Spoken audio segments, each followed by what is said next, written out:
especially nitric oxide, because the immune system antibody has become attached to its ACE2, and so is the spike protein. Spike protein's attachment to the ACE2 alone turns off the internal mechanisms of the cell. And it turns off especially nitric oxide production. Spikes binding to ACE2 causes NO production reduction. Nitric oxide for cells is very important for anti-inflammatory behavior. It's an antioxidant. Plus, there are many other mechanisms. I'm going to leave them and continue here. I want to go to autophagy. Here is a mast cell that is activated, complexes that are sitting on the cell. Look who is the one that is getting damaged. The tissue. All these activations are actually causing the tissue to be damaged. So how do we manage this thing? 5 minutes, let's see if I can do this. How do we manage that? So we calm down the immune system. So as a patient comes in who is going through the vaccine injury or the spike protein long COVID injury, do calm down the immune system. So that means whatever suppressions you want to do them. Then remove the trash from the cells so that you can take care of the basic pathology. And how do you do that? In this picture, if you look at the bottom, there are things that are called chaperones. These chaperones pick up the trash. This is inside the cell. We are sitting inside the cell. So imagine here, there is a tiny donkey running around within this place and picking up trash and taking it to the trash disposal box.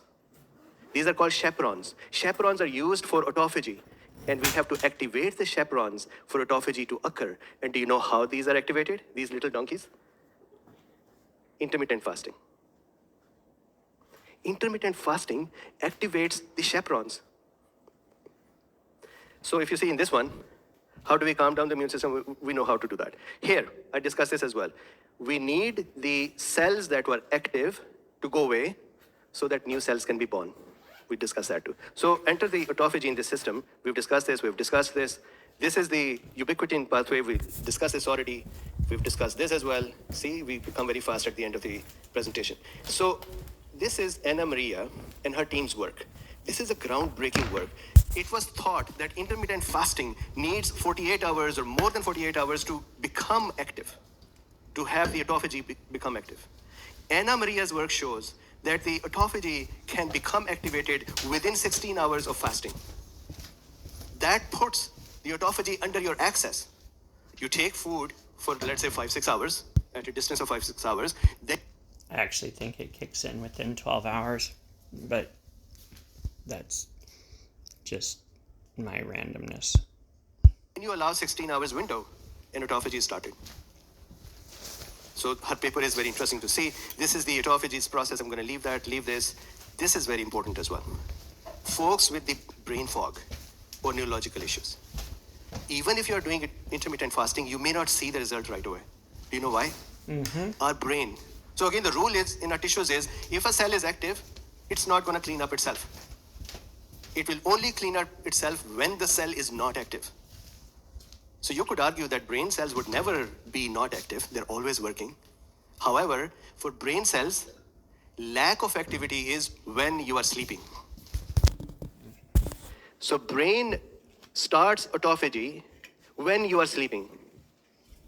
So the 16 hours period of fasting should include sleep in it. Then the brain performs autophagy. So those with the neurological outcomes from vaccine injury or long COVID, and if you're going to do intermittent fasting, please make sure that in the 16 hours window is the sleep included in that. Now, we've talked about the heat shock proteins in terms of those chaperones. Let's see some other mechanism. Intermittent fasting is one. Second one is infrared. So I remember Dr. Paul Merrick one day called me and he said, this is truly astonishing, the near infrared. And have you discussed it? Have you thought about it? Have you seen it? And I said, no, but I will. Normally when he calls me and says, this is truly astonishing, that is kind of a direction to say, can you check this out? So, so I started looking at near infrared. And it is actually astonishing. Near infrared light, which is non-thermal. That means it doesn't raise your temperature. Thermal are not near infrared, they are far infrared or simple light. And they are saunas. Near infrared light, for 10 to 15 minutes, causes your mitochondria to rejuvenate. So you want autophagy, plus you want mitochondria to work better. So we'll continue because I see Betsy coming this way. But far infrared light penetrates deeper into your tissue. So there's, if anybody was going to get an infrared sauna, you want one that is able to have the near, mid, and far infrared light to get the benefits from that deeper tissue penetration, especially if you're extra sick. So this is an experiment with the near infrared. We'll leave that. So intermittent fasting, near infrared, and then there's the spermidine. So very quickly, hey Betsy, how are you? Nice to meet you. I'll go this way.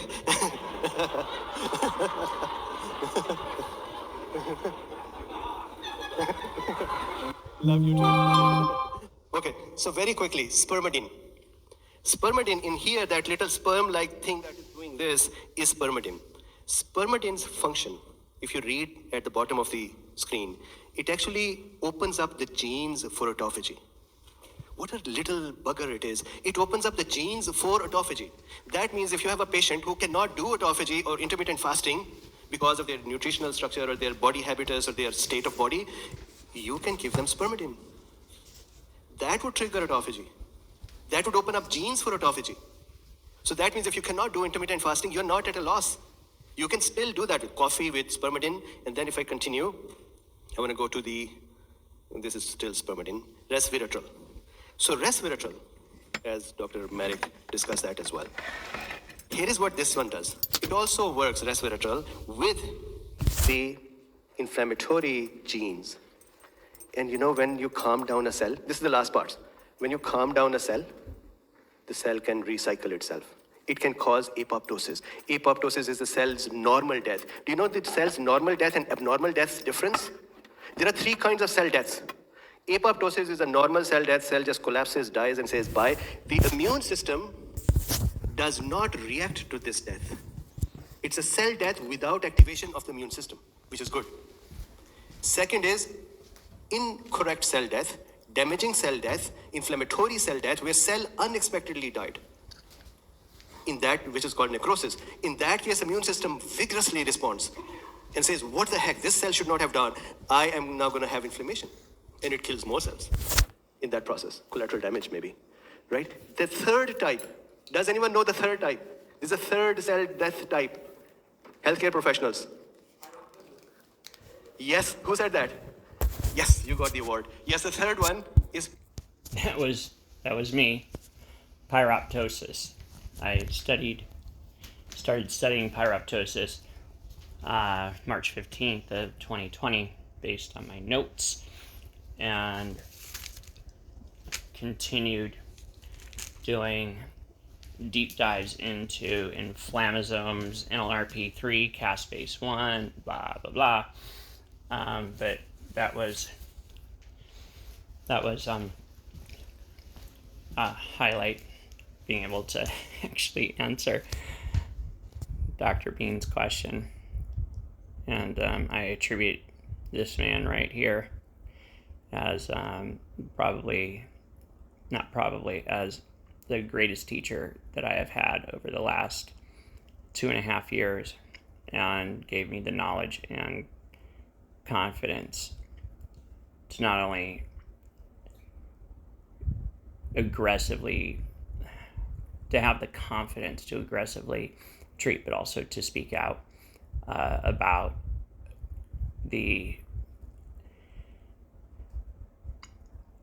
because of his willingness to do the work that he did, and because of what I was studying and the overlap, it made me not feel crazy, and he gave me the courage to speak out, because I knew that I wasn't lying. I guess.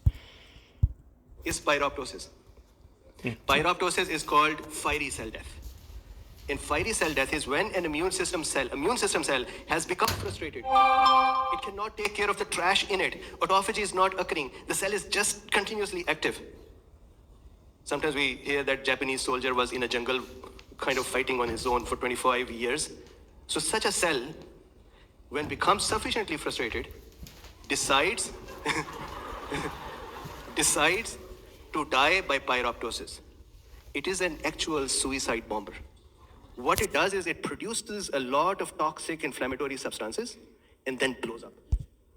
And it really The way that I described it to people was, and this is what's cool that he said this. So I did an interview a year and a half ago, and I described pyroptosis as a backpack, a suicide bomber with a backpack, and had like ball bearings in it, and put it down in a crowded market. And when the backpack exploded, the ball bearings ripped through the crowd. It wasn't the explosion, it was what was in the backpack. And with pyroptosis, when the cell is engulfed, and in a very layman's way, so you have like central command, like CENTCOM, so you have your lymph nodes, whatever, and they're sending out signals telling, say, your neutrophils, like, so you've got SEAL Team 6, your neutrophils, and they go and they see a bad guy, a pathogen, and they apprehend him, and then the van comes up and they throw him in the van, so it's the macrophage, and then it's going to take him back to CENTCOM to interrogate him. Who are you? What is this bad that you're planning? Blah blah blah. And unfortunately, bad guy blows up the van, everything in it, and it shoots out. So in the cell, so it shoots out all of those degrading enzymes. So instead of it breaking down the pathogen, it wipes out all of the fighting cells around it. It's diabolical. And the problem is that activation of, like, from the inflammasome NLRP3 caspase 1 pyroptosis, especially in the lungs, you're causing this massive wipeout of cells that are supposed to be fighting for you, and you end up getting this interstitial fluid leakage into the lungs, which is bad. And the whole problem with mechanical ventilation is a ventilator isn't healing anything. It's not fixing anything. It's a crappy Band-Aid. And if you don't aggressively treat the inflammatory response that's causing that Chippy, you're fine. That interstitial leakage, that fluid leakage, you're going to die. As over 1 million people experienced. No, they didn't die, they were murdered. But, pyroptosis is a nasty cell death mechanism. And have spent the better part of 2.5 years trying to not let that happen. But it just, when I was listening to him explain it, the nurse sitting next to me had heard my narrative on it and my explanation 15 months ago, and she looked at me and she said, that's what you've been saying all along. And I'm not saying that in any, like, wow, well, whatever, just, it's science. And we better adhere to it, or we're going to get things wrong.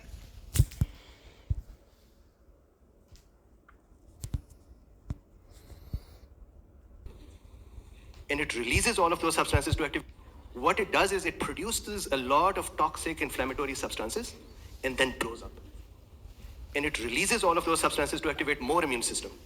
So we don't want these deaths, we just want apoptosis. Intermittent fasting would do that. Coffee would do that. Resveratrol would do that. Spermidine would do that, and many other. So here is resveratrol's mechanism, but at the end of the day, those genes that are responsible for autophagy, they are activated. So this is the discussion. Thank you very much.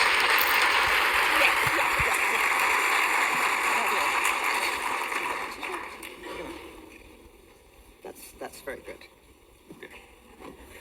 Yes. We do have questions for you about,